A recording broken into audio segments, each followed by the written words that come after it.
O Opinião Pernambuco está de volta com o tema Perda da Audição. Participam Erideise Gurgel, otorrinolaringologista e coordenadora do curso de Medicina da Unicap, Cristiane Zilber Mintz, audiologista e professora do curso de Fonoaudiologia, também da Unicap, Paulo Freitas Barros, psicólogo e professor de Fonoaudiologia da Universidade Católica de Pernambuco. No bloco anterior, a doutora Erideise já chegou a fazer referência aos fones de ouvido. E eu passaria para a doutora Cristiane agora para falar um pouco também sobre esses fones que não são mais coisa apenas de jovens, né? As crianças já estão colocando fone de ouvido e isso está sendo um problema de saúde pública? Com certeza. Cada vez a gente observa que mais precocemente as crianças muito pequenas estão usando tablets em volume altíssimo, né? Celulares, notebooks e fones também para jogarem, né? E realmente essa exposição a esses jogos eletrônicos, esse tipo de estímulo que na verdade não é de qualidade, não é poluição, é ruído. Então, é recomendável que os pais confiram ou seria invasivo demais esse tipo de procedimento? Confiram a intensidade e o volume? Sim, na verdade, muitas vezes os pais até não se dão conta, né? Porque é tão automatizada essa questão de chegou em casa, a criança vai imediatamente para o seu tablet e coloca o joguinho e coloca os fones de ouvido e muitas vezes a família nem se dá conta. Que é muito individual, né? Que é muito, exatamente. Então, esse uso contínuo, né, como foi falado pela professora, pode provocar a morte das células auditivas e nós vamos ter, de fato, uma geração que eu diria que eles vão envelhecer a audição pelo ruído até 30 anos antes do esperado, pelo uso desses aparelhos eletrônicos com os fones de ouvido. Né? Então, o recomendável desde criança, mesmo que... Seria interessante que os pais e os cuidadores, os avós, né, que sempre estão com as crianças. Eu, por exemplo, tenho uma experiência pessoal, minha afilhada, com 6 meses de vida, 8 meses de vida, ele já tinha um tablet e já usava, assistia a desenhos e jogos com alto volume. Então, quer dizer, a gente vê que até os bebês estão começando a usar esse recurso bem precocemente.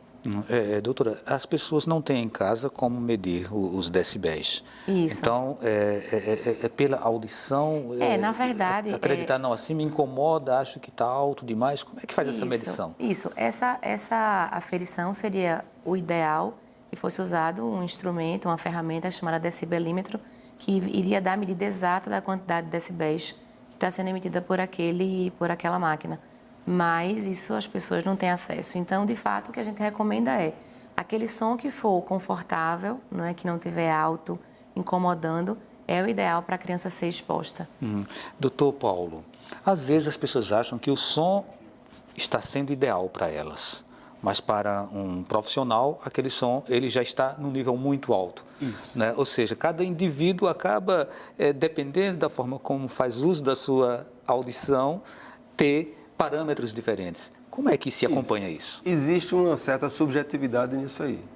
Mas imagine, você usa o headphone, vai andando pela rua, tem sons de automóvel. Em alguns casos, vai na igreja, o som da igreja é muito alto. Ou vai para a balada, o show muito alto. Então você termina de domingo a domingo se expondo, né? Essa sensação de que está alto ou não está, você vai perdendo com o tempo. Porque se a sua audição vai caindo, você aumenta um pouquinho. Às vezes até em casa, televisão, algumas TVs no intervalo comerciais aumentam muito o som. É até proibido por lei isso, você que é da área, você deve saber. As TVs abertas respeitam mais, as TVs pago desrespeitam mais. Porque como estratégia de mercado, né? De mercado. A pessoa está em casa, sonolenta, no sofá, na cama. Quando chega no comercial, eles aumentam de propósito. Não pode mais do que 2 dB. Isso no mundo todo. Mas no Brasil, desde o governo Fernando Henrique, o governo já foi legalizado essa lei, mas não é respeitada. Então imagine, durante todos os dias você tem uma agressão à audição. O que é que vai acontecer? A gente já sabe. Vamos ter gerações de pessoas surdas na terceira idade. Doutora Erideise, daqui a pouco a gente se aproxima de um período junino, né? E no São João tem vários fogos de artifício, Isso. alguns com barulhos assim ensurdecedores. Esse tipo de prática, né, que faz parte da nossa cultura, né, é enraizado aqui na cultura, sobretudo da região Nordeste, essa exposição a esses explosivos, isso pode causar uma perda radical da audição, uma perda imediata da audição? Pode, sobretudo dependendo da distância a que esse rojão caiu de um ser humano.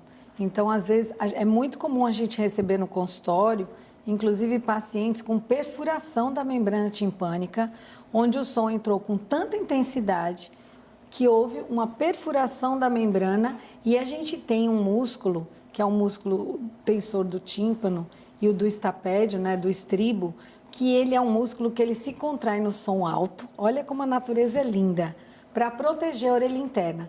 Mas numa explosão ao lado da pessoa, não há tempo da contração. Então, aquele som com toda aquela intensidade, ele vem e é muito comum você ter, às vezes, um tipo de perda, primeiro nos agudos, mas dependendo da intensidade da explosão, você tem uma perda completa da audição. Isso não é raro, não.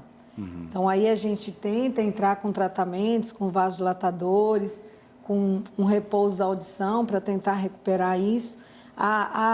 Às vezes, tem que fazer uma cirurgia para refazer a membrana timpânica, uma timpanoplastia, mas tem pacientes, às vezes, que ficam privados realmente da audição em função de um rojão. Então, na verdade, os fogos de artifício, além de serem uma brincadeira muito perigosa com relação a incêndios e outras queimaduras, também é altamente lesivo à audição. E isso seria mais grave ainda para a criança? Sim, com certeza, porque, na verdade, o que a professora falou pode gerar um trauma, não é? Então, como se fosse uma morte, realmente uma destruição dessas células nervosas, que elas não se regeneram. Então, a criança, ela está exposta da mesma forma que o adulto, não é? E sendo que a criança, dependendo da idade, ela ainda não desenvolveu plenamente as suas habilidades auditivas e nem a linguagem, e nem a fala. Então, se ela perde essa audição por um trauma, por uma exposição súbita a um ruído de alta intensidade, de fato, a gente não tem como recuperar essas células e trazer de volta a audição para essa criança ou para esse bebê. Vamos tentar entender melhor um pouco agora o que é a perda auditiva, né? Qual é o conceito de perda auditiva? Não sei se o professor Paulo poderia falar? Veja bem, dentro dos sons que a gente consegue ouvir, existem aqueles graves, sons grossos, os médios e os agudos, certo? Assim como a luz, a gente não enxerga do violeta ao vermelho. Então, essa gama de sons está distribuída dentro dessa cóclea, que a gente já falou aqui, né? Desse órgãozinho, e ele vai ser examinado para ver que parte ele está afetado. Nesses sons graves, nesses sons médios, que está mais a fala da gente, e nesses sons agudos. Todos eles são importantes para compor a linguagem. Bom, a gente vai aferir de um lado, do outro, e depois ver a compreensão do som, que também é importante. Não basta só ouvir, você tem que compreender. Então, somando essas duas coisas, facilita a nossa comunicação. Doutora Erideise, qual seria a distinção, a diferença entre a perda auditiva condutiva e a neurosensorial? A perda condutiva é quando há algum problema ou no pavilhão, no próprio pavilhão auricular e na entrada do ouvido, ou nos ossículos e na orelha média. Então, algo está fazendo com que não haja a amplificação do som para ser encaminhada para a orelha interna e para as vias auditivas centrais. Já a perda neurosensorial são nas célulazinhas da cóclea mesmo, nas células sensoriais, aquelas que vão captar o som e transformá-lo num impulso que vai chegar ao cérebro. Então, a perda neurosensorial, ela é mais complicada de ser reabilitada. Então, uma vez perdido, você tem sim uma cirurgia, que é o ouvido biônico, aliás, é um dos únicos órgãos dos sentidos onde você consegue reabilitar. Ele não vai deixar de ser surdo, você não vai dar uma nova cóclea, mas você vai dar um equipamento externo, uma unidade externa e interna, que ela vai codificar o som e encaminhar para o córtex cerebral, para a gente ter o entendimento do som. Então, essa é a diferença. E os fatores podem ser vários, né? Causadores dessa perda. Exatamente. Vamos entender um pouco assim, o fator da hereditariedade, que não sei se ele é percebido já na infância. Aí gostaria que a doutora Cristiane falasse sobre isso. Então, a surdez ela pode realmente ter diversas causas, né? Pode ser multifatorial. E na infância, existem muitos bebês que eles nascem bem, nascem ouvindo, mas eles desenvolvem a surdez até os 5 anos de idade por conta exatamente de um fator genético, que é uma mutação específica de um gene chamado conexina, que a conexina é uma proteína que faz parte, ela é essencial para o funcionamento da cóclea, que é esse órgãozinho exatamente que a gente fala tanto sobre ele, porque é nele que estão essas células sensoriais que a doutora Arideze acabou de falar. E muitas vezes esses bebês e essas crianças passam desapercebidos, porque não são submetidos ao teste da orelhinha, que é a triagem auditiva que deve ser feita ao nascimento. Então, existem famílias que têm apenas um caso de surdez, então, meu avô teve perda de audição, mas nunca foi mapeado, nunca foi investigada a causa, se de fato foi genética ou se não foi genética. E existem famílias que têm, eu já atendi diversos pacientes que têm 6, 8, 10 casos de familiares que têm perda auditiva. Então, o fator hereditário é importante e tem como ser avaliado ainda no primeiro mês de vida como triagem auditiva genética, através da coleta de uma gota de sangue, né, do próprio calcanharzinho do pé do bebê, semelhante ao teste do pezinho, e tem como a gente identificar se essa criança nasceu ouvinte, nasceu sem nenhum problema auditivo, mas ela vai poder desenvolver a perda auditiva pelo menos até os 7 anos de idade. Como essa evolução é silenciosa e nem todo mundo faz o teste da orelha, o grande qual seria a problema... orientação para as famílias, doutor? Então, o grande problema é exatamente esse. O teste da orelhinha, ele já foi sancionado como lei federal desde 2010, né? Então, nós já temos aí esse período todo de exame já, que deveria ser uma rotina nas maternidades, nas unidades de saúde, mas infelizmente ainda não é uma realidade, não é feita de forma universal, ou seja, todos os bebês não são submetidos ao exame que deveriam, até o primeiro mês de vida, deveria ser feita a triagem auditiva. E a orientação é, se você tem um bebê ou uma criança na sua família, mesmo já com 2, 3 aninhos de idade, 4 aninhos, que nunca fez o teste da orelhinha, mas hoje já pode fazer uma audiometria, que seria já um exame adequado, uma audiometria infantil mais adequado para a faixa etária, deve fazer. Por quê? Só no estado de Pernambuco, para assim, a população ter uma ideia, nós temos quase 5% da população com algum tipo de perda auditiva. Então, isso foi o último censo do IBGE realizado no ano 2010. Então, é um dado alarmante. De fato, a surdez é um problema de saúde pública.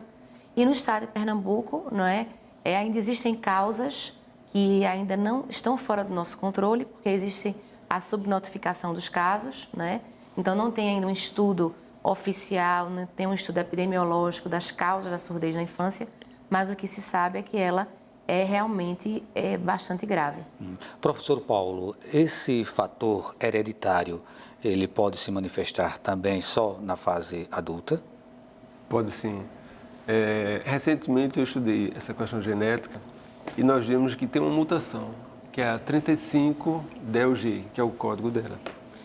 E nós conseguimos, na época eu era conselheiro de saúde estadual, conseguimos aprovar uma lei, quer dizer, depois vai para Brasília, para que seja obrigatório o teste, junto do teste do pezinho, uma partezinha daquele sangue ir para o teste genético. Está em tramitação ainda, ficou caro para o SUS, porque o kit é muito difícil de adquirir, mas eu tenho certeza que daqui a alguns anos a gente vai conseguir baratear ou produzir no próprio Brasil. A Unicamp tem kits específicos para isso. Poderia, junto com o SUS, viabilizar isso e toda a família fazer o teste do pezinho, o teste do olhinho, o teste de todos os testes do bebê, inclusive o teste genético, para a surdez. Uma saída para as pessoas que não realizaram e que por acaso não venham mais a realizar, seria procurar o profissional para fazer testes de audiometria e até que ponto isso ajudaria a resolver, né, a sanar esse problema? Essa é uma questão que a gente deixa aqui para vocês, mas a gente só vai ter a resposta no próximo bloco. Então a gente volta daqui a pouquinho.